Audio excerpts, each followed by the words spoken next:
Well, round 3 of the Championship season kicks off on Friday as Leeds United head their way to Sheffield Wednesday. It's going to be a really interesting bunch of fixtures yet again, so make sure you check those timestamps down in the comments to go and preview whichever games you want to see.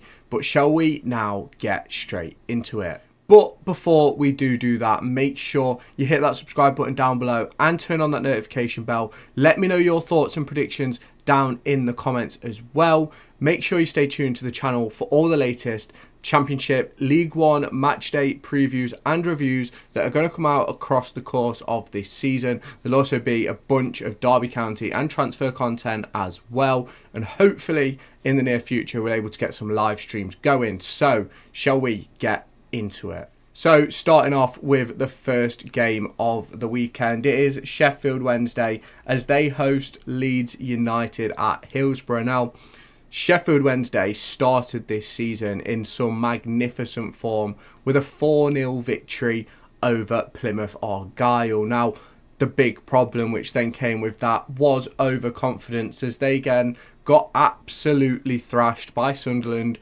4-0. And it was a game that Sheffield Wednesday were never really in. Sunderland scored a few quick fire goals and it really put a spanner in the works for Sheffield Wednesday. Some in-game changes from Danny Roll just didn't quite make any change to the alternative result which could have been. Now, when you go into the break 3-0 down, it's always going to be difficult to come back, and they didn't. So we then take a little bit of a closer look into Leeds United.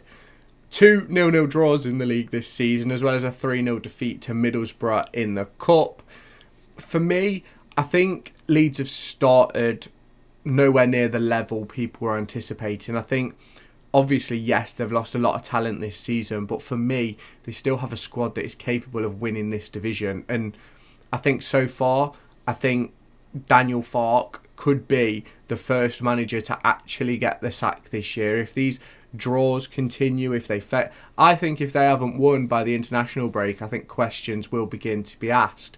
And this is where the Leeds United team do have to step up. Now, I've mentioned in a few previous videos, I won't be looking at the table until in between 8 and 12 games this season. I think there's no point looking at it now. 2 games have been played, and if we go back to last season, the season before that, the table after 2 games is never usually the table after 20, after 46 especially. So what we're going to do in the meantime is just discuss these teams. And I think with Sheffield Wednesday, they have some good players. Now, I think we saw at Sunderland that they also have players who have a mistake in them. Now, I had tipped Sheffield Wednesday to have a fairly decent season. I didn't think they'd be near relegation this year, and I still don't think that. But I do think if they want to be anywhere near that playoff battle, which some people do believe they will be in, they just need to improve. They need to be a little bit more sturdy on the ball. And literally, I'd say 3 of the goals for Sunderland were mistakes. You look at, is it Sirkin, his goal, no one marks him. You look at, I think it was the first goal where keeper plays out. I think it was Windass tried to dummy it through his legs or tried to flick it on or something. And then it goes straight back to the Sunderland striker, goal. So it's one of those for me where I just think they've got to cut out the silly mistakes, and that was certainly one of them. Leeds United, on the other hand, just need to score some goals and not concede. And I know that's sort of the basics of football, and people are going to go, oh, well, thank you, Captain Obvious. But I think Leeds United's biggest problem, especially against Portsmouth, was they conceded 3. Middlesbrough, they conceded 3. Now, luckily, versus West Brom, they didn't concede, and they didn't really give up many chances in that game. It was sort of a Leeds United game, but they couldn't score. So, obviously, they've lost a lot of talent, but they need to find that creative edge, and they need to find some goals without conceding, so that they're able to put 3 points on the board. Because at the minute, I think they're sat on 2, Sheffield Wednesday on 3, and it's obviously going to be a long season for all the clubs involved, but certainly need to find winning form as soon as possible.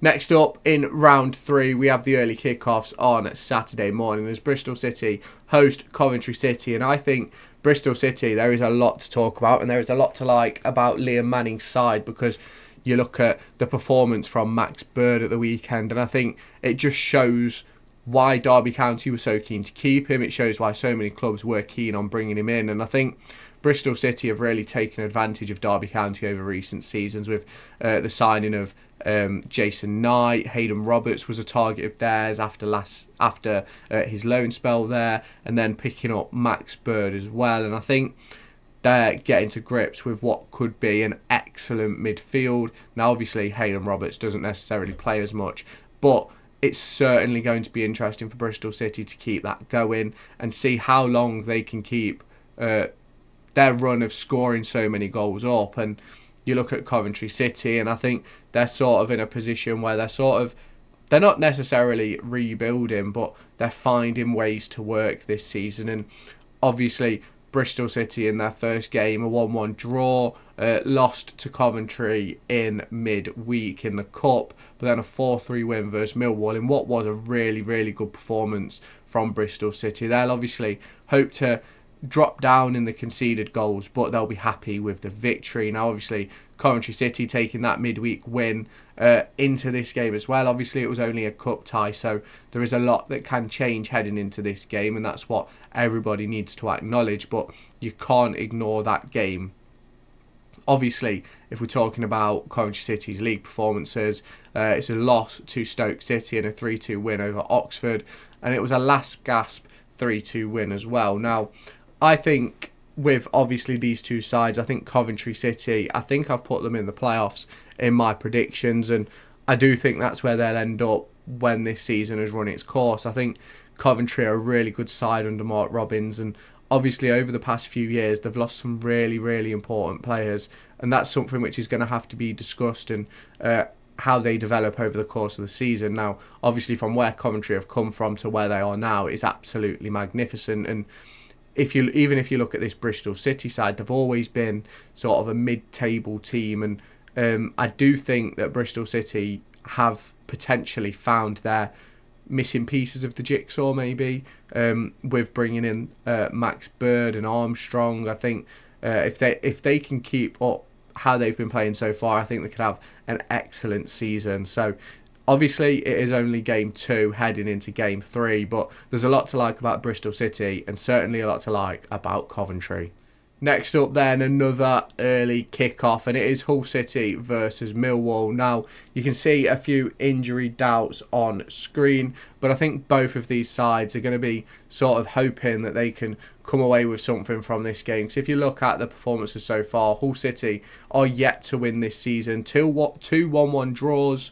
And then if you go and look at Millwall, they've won this season, but they've also taken 2 league defeats, and they've conceded 7 goals in those games. So I think this one could be a little bit of a goal fest. Hull City, though, only like to score 1, as it seems at the moment.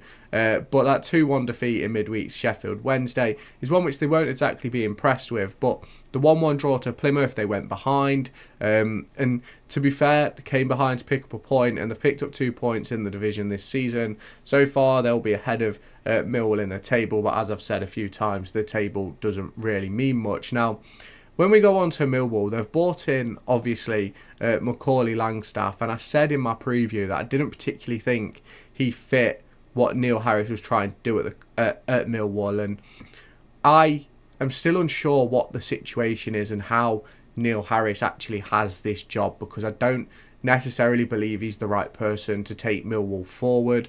I believe they're more taking steps backwards rather than going forwards. Now, I understand the idea of stability and things like that, but I think there's a long way to go before this Millwall team is stable, and they need a style of play which works for the players they have. And obviously, Macaulay Langstaff just doesn't quite fit what Millwall have done in recent years, and in my opinion now under Neil Harris. And I think Neil Harris has mentioned a few things post-game about strikers, and about how I think it's Bradshaw who played up front of the weekend needs help. And when you bring in Langstaff, who has been top goal scorer in practically every division he's played in for like the past 3 years, you'd think, oh, let's put him up front with him, let's see how it works. But we're not yet at that point. Hopefully we'll see that in the near future. And obviously Hull City lost masses of quality over the course of this transfer window so far. Pretty similar to Leeds in that sense, but Hull City just don't have the backup for it. And I initially thought Hull City would do quite well this year, but I'm starting to think that the losses they've made, they haven't been able to replace yet. So it's going to be a long season for Hull City. I personally think they still should have kept Liam Rosenior. Obviously, come the end of the year, we'll know if they've made a good decision or not. Will this current manager still be there? Will they make the playoffs? That will be the argument to be had. And I do think this game is going to be an interesting one. It'll probably end a 1-1 draw. Hull City seem to like those at the minute. So obviously a long way to go in this season. So let's see what can happen in this game.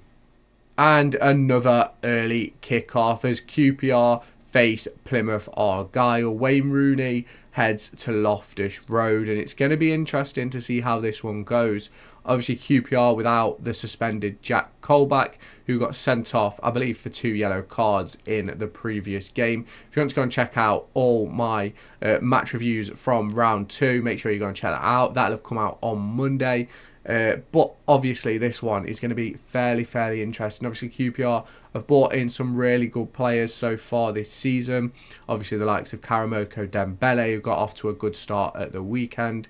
And they're still going to need a little bit more for me. Obviously they lost 3-1 on the opening day to West Bromwich Albion. They took a 2-1 win versus Cambridge in the Cup. And then a 2-2 draw with Sheffield United. Now I think that 2-2 draw is a really good result for QPR. I think a lot of people sort of 50-50 on Sheffield United, and I certainly was one of them a couple of weeks ago when I released my predictions video. But now I do think they're going to be in and around that promotion running, whether it be playoffs or automatics. I'm not entirely sure at this point, but I certainly think they're going to be up there in the division. But they could be set to lose someone, which we'll get onto a little bit later on in this video. But QPR and Marty Cifuentes have made some really good signings this summer. A couple who I thought would end up at Derby, but we got a bit gazumped with money. You then obviously look at Plymouth, and I think it's going to be interesting how the next few weeks go for Plymouth, because obviously they took that thrashing on the opening day. They won in midweek, which was obviously their first win under new manager Wayne Rooney. And then a 1-1 draw with Hull City, which they went in the lead for that. And I think for Plymouth Argyle, it's going to be a very interesting season. Now, I think it's the perfect job for Wayne Rooney, because I do believe he goes into Plymouth Argyle with limited pressure. Obviously, they want performances and they want to get better, but ultimately, success for Plymouth Argyle is staying in the division. In my opinion, for this season, it's staying in the division. A lot of people have touted them to go down, myself included. Not necessarily off the back of Wayne Rooney being a bad manager, but more a sense of, I thought they'd lose Morgan Whittaker. At the minute, they've still got him, but he doesn't quite seem the same player. Now, whether that's to do with his previous with Wayne Rooney, I'm not entirely sure. But it's certainly an issue which needs to be addressed over the course of this season. And if Whittaker is going to be staying about at Plymouth, then it's obviously going to limit what they can bring in. Now, I said in my predictions video and my preview for this division that I think that Whittaker will go. Obviously, it's the 20th as I'm recording this. I think you're seeing it on the 21st.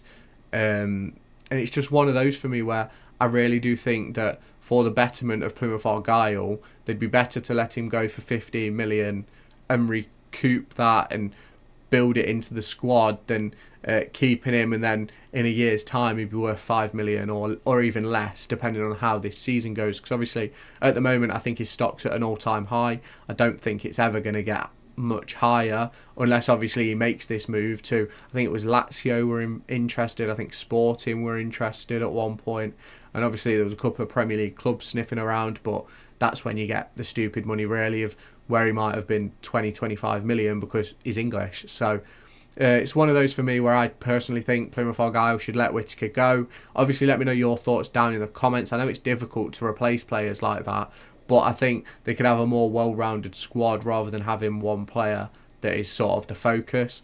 But let me know your thoughts down in the comments. This game is going to be a really, really interesting one. And I think it's really difficult to predict how this will go.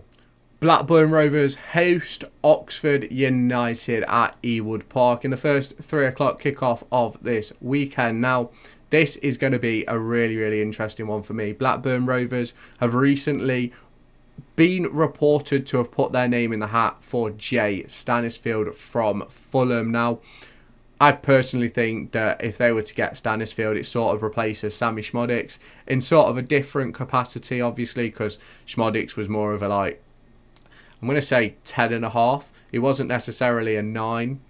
Well, it would probably be a 9.5, really, wouldn't it? It wasn't necessarily a 9, but it wasn't necessarily a 10. And I think they certainly do need to replace his goal threat. Now, obviously, Blackburn Rovers showed on opening night that they can score goals, but one of the main goal scorers in that game, Sammy Szmodics, is no longer there. And Oxford United, they've shown that they're here to compete in the Championship, with obviously the win over Norwich and the draw. The loss to Coventry City, my bad.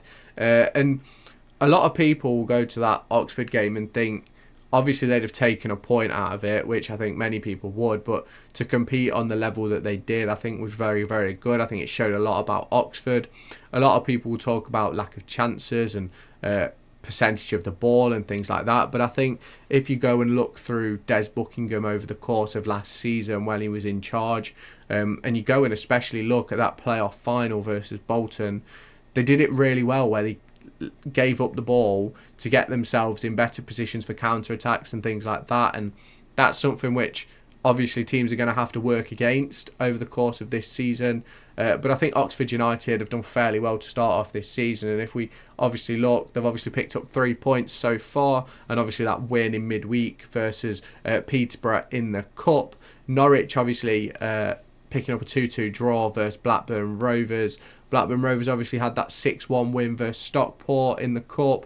And obviously the 4-2 win against Derby County. Now, I personally... I thought Blackburn would really struggle this year, and so far I've been a bit shocked by the performances they've put in. Now, obviously Sammy Szmodics going is going to have a bit of an impact on their goal scoring side of things, but if they can bring in all the players that they're after, you look at the likes of Stanisfield. I think there's someone from the Japanese league, I think he's from the Japanese league, you can correct me down in the comments, who looks really, really good as well. I think they could be in a really good position. Now, Oxford United, on the other hand, again, similar to Plymouth Argyle, survival is the main aim. If they can survive this season, that is success. Now, they started off really well versus Norwich, and I think the performance against Coventry City is certainly a decent one. Now, obviously, when you come away with 0 points and you've had that little of the ball, it is a discussion that ends up being had, whether it be with supporters or fans of other clubs and things like that. It's certainly a discussion to be had, but realistically, they probably deserved a point out of the game for their performance, and that's obviously something which is going to have to be looked at through the season. Can they get some points at Blackburn Rovers? It's going to be really interesting to see how this one goes. Michael Carrick will be hoping that Middlesbrough can turn their form around as they head to the Riverside to host Portsmouth this weekend. Now, they faced newly promoted Derby County last weekend, and it did not go to plan in any sense of the imagination. Now, they were the dominant team. They did have more of the ball. They created an abundance more chances. But the one chance that mattered was that of Caden Jackson. As Isaiah Jones made an error, Caden Jackson pounced, took it round Seni Diang and scored. And it was a really, really good defensive display from Derby, which sort of halted Middlesbrough's progress across the course of the game. Now, if Pompey have done their research, which I'm sure John Mousinho will have done, then it's certainly something they should look at doing, because I think at times Middlesbrough got very frustrated within that game and weren't really able to create the clear-cut opportunities and drag the team about as they anticipated. And then with about 20 minutes to go, Derby went to a 5 at the back formation and just sort of held firm. We'll let you put it into the box, that's fine, because we've got Sonny Bradley and Curtis Nelson. Now, will Pompey have that same viewpoint? That is a discussion to have. Or will they want to go toe-to-toe with Middlesbrough? Now, obviously, as you can see, there's an abundance of injuries on both sides for these two clubs, some which could have a real impact. Now, let's look at both teams who have started off this season. And Middlesbrough obviously taking that 1-0 win versus Swansea on opening day, 3-0 versus Leeds in the Cup, and then the 1-0 defeat to Derby County. Pompey picking up 2 points in the league, a 3-3 draw versus Luton, and a point versus Luton in a 0-0 draw, a 3-3 draw with Leeds United. And I think what we've really got to take from these two teams so far is that Middlesbrough do look playoff worthy. I think the Derby County performance sort of drills in why they're not automatic promotion contenders after 2 games this season. I think they put in a really, really good display versus Derby, but weren't able to find that clinical edge, weren't able to carve out a chance versus what some people will turn around and say is probably one of the worst teams in this division. A lot of people will say that. Me personally, I don't necessarily agree. I think we have a fairly decent calibre at Derby County. Not the best in the world, not the worst in the division either. So it's one of those where Middlesbrough certainly need to find their feet this season. Obviously, you'd have thought after back-to-back wins and a 3-0 battering of Leeds, you'd think they'd come into the Derby game with abundance of confidence, and they didn't really. And they got really frustrated quite early on. And then as the game got on, they just got more and more frustrated. And I think they brought on, I think it's like 10, 15 million pounds worth of players off the bench and just couldn't find a clinical nature. So that's obviously something which they need to address. Now, I've already spoke about Pompey, and I certainly think if Mousinho and his analysts have done their work, they'll know what to do versus Middlesbrough side. You've just got to contain them. You've just got to hit them on the break. You can't be... In my opinion, you can't go toe-to-toe with the likes of Middlesbrough, Burnley, Leeds, probably Luton, to be fair. Now, obviously, Pompey have played Leeds and Luton and got positive results, so they'll know a bit more than me about that one, but it's one of those for me where I wouldn't be comfortable going toe-to-toe with them teams as a newly promoted side. Now, if you have not done so already, make sure you hit that subscribe button down below and turn on that notification bell to stay tuned for all of my latest EFL Championship and League One content heading your way over the course of this season. Also, make sure to get your thoughts down into the comment section. It's going to be really interesting to see what you guys think about this round of fixtures. Obviously, we're heading into game week 3 of 46. So make sure you hit that subscribe button, turn on that notification bell, and let me know your thoughts down below. Norwich City host Sheffield United at Carrow Road for another 3 o'clock kickoff on Saturday. It's going to be a really, really interesting one, this, because Norwich City certainly need to find their feet. I don't think they've picked up a win yet in this campaign. They might have won in the Cup, actually. Yes, they did. But it's going to be very interesting to look through this game, because I really do believe that this Sheffield United side are going to put themselves in automatic promotion contention over the course of this season. I think I spoke about it a little bit earlier, and the only problem they're going to face over the course of this season is what's going to happen to their big players. Obviously, Gustavo Hamer, they're going to be able to keep him over the course of the season. You look at Ollie Arblaster, already attracting Premier League interest. So it's very interesting to see how this is going to go for both of these two sides. Obviously, starting the season off in a very different way to each other, with Sheffield United picking up 4 points, 2 wins and a draw, with the second win being the 4-2 against Wrexham in the Cup. You then obviously look at Norwich's only win being in the Cup this season against Stevenage, and only picking up a point in their first 2 games. Now, it's obviously going to be interesting to see how this one goes. I do think that Norwich are sort of changing their ways a little bit, and obviously I think for these two sides, they're both aiming for playoffs as a minimum. I think that's really the discussion to be had here. I think both teams should be in that top 6. I think Norwich are still on parachute payments. Sheffield United certainly are. And that's sort of, it gives them a bit of an edge on the rest of the competition. So it's going to be really interesting to see how this one goes. I think at Sheffield United, I think Chris Wilder does have a job on his hands this season in getting them into those positions. But I do think that if he can keep hold of the likes of Gustavo Hamer, then I think they're going to be in a really good position come the end of the season. So that's obviously something to look into. Obviously, Norwich City, Jonathan Rowe, a big player who is being discussed a lot at the moment. I believe Marseille are interested. I believe at some point Leeds United were interested. But it's going to be interesting to see how that one develops, because I think he sort of said he wasn't feeling up to playing for one of their games this season. I can't remember if it's the first one or the one just gone. So it's going to be interesting to see how it develops with him. Obviously, it's a massive issue when a player is refusing to play over the course of a transfer. But let me know your thoughts on that down in the comments. I think it could be a massive blow for Norwich, but they've got to find a way to live without him. Luton Town head to Deepdale as Preston North End will have their third manager so far this season in the dugout, and it's going to be a very, very interesting one, this, because I have no idea what to expect from Preston. Obviously, I think as I'm recording this, nothing has been confirmed, but I think the rumour is Heckingbottom, former Sheffield United manager, is going to be taking over at Preston.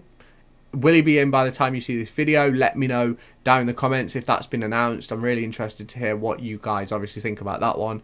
I think it could be a really, really good deal for Heckingbottom to get himself back in, stabilise Preston this season, build on it for next year. And obviously, realistically, you never know how a season is going to go. And obviously, with it only being round 3, it could be a really interesting one for him to get 43 championship games to push this team to new levels. Now, obviously, you look at Luton Town, and obviously there's an abundance of injury worries, and obviously the loss of their goalkeeper Thomas Kaminski, who is out through a suspension. And for me, I think if you look at what happened for the cause of the suspension, I think Kaminski probably is kicking himself, because he didn't need to.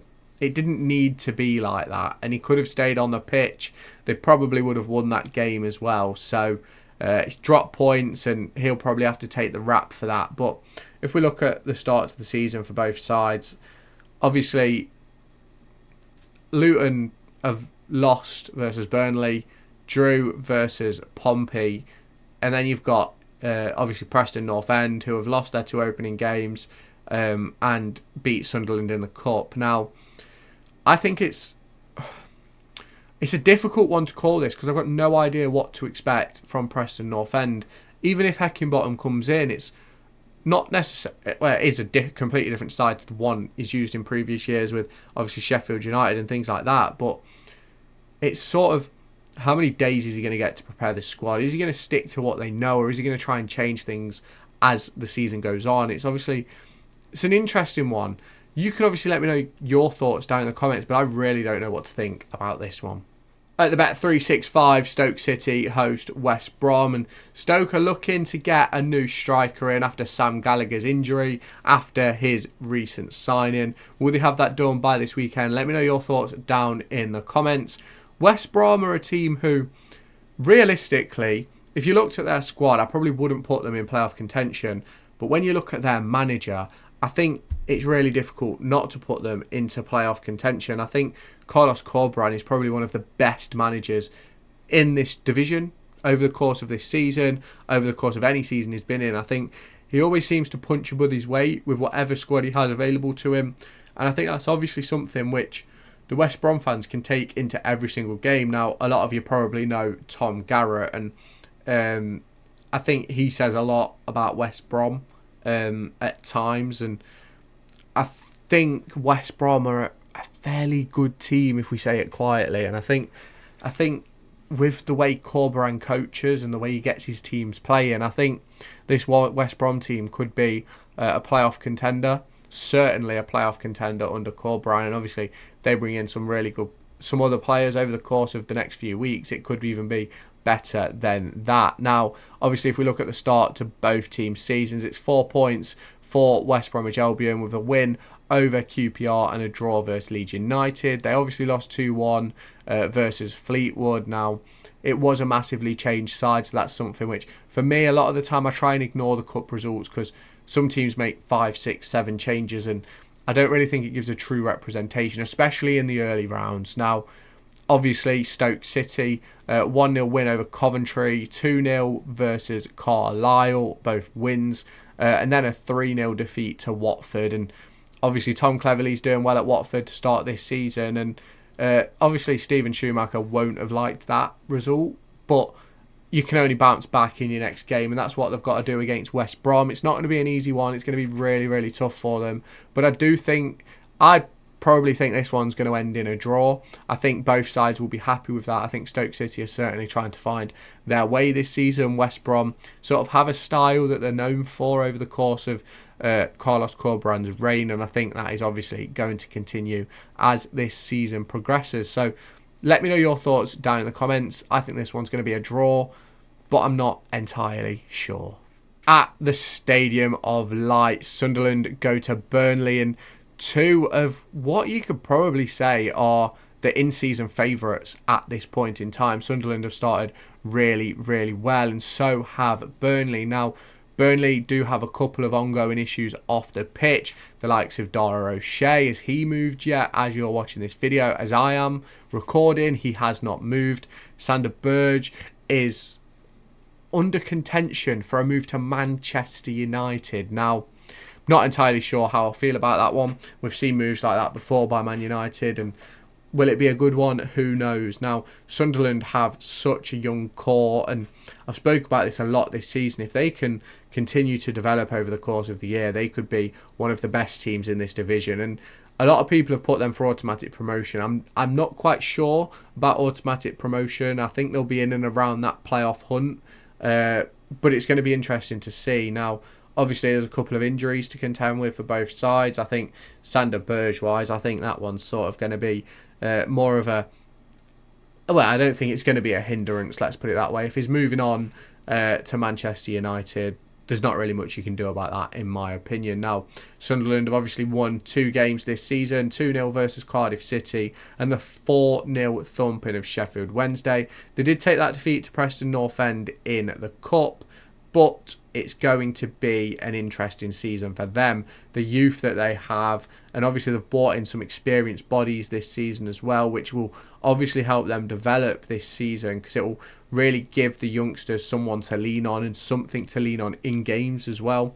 I've seen it myself with Derby County when we had such a young core with the likes of Max Bird, Louis Sibley, Liam Thompson, Cashin, Buchanan, Knight, all breaking through around the same time, and you had the likes of Curtis Davis and Nathan Byrne, all sort of helping these players in. And then obviously when we went down to League One, you had Conor Horahan and things like that. So I think it's really good to have those youthful bodies in the squad, and also having the experience to help teach them. Now, you obviously then go on to discussing the start to the season for Burnley. Now, it's 9 goals in 2 games, only conceding 1, a 4-1 battering of Luton Town, which really was a battering, but Luton Town could have made that game a lot easier. It could have been a lot simpler for Luton Town, and they could have probably picked up a point out of that game, but it just felt like every opportunity Burnley had, they scored.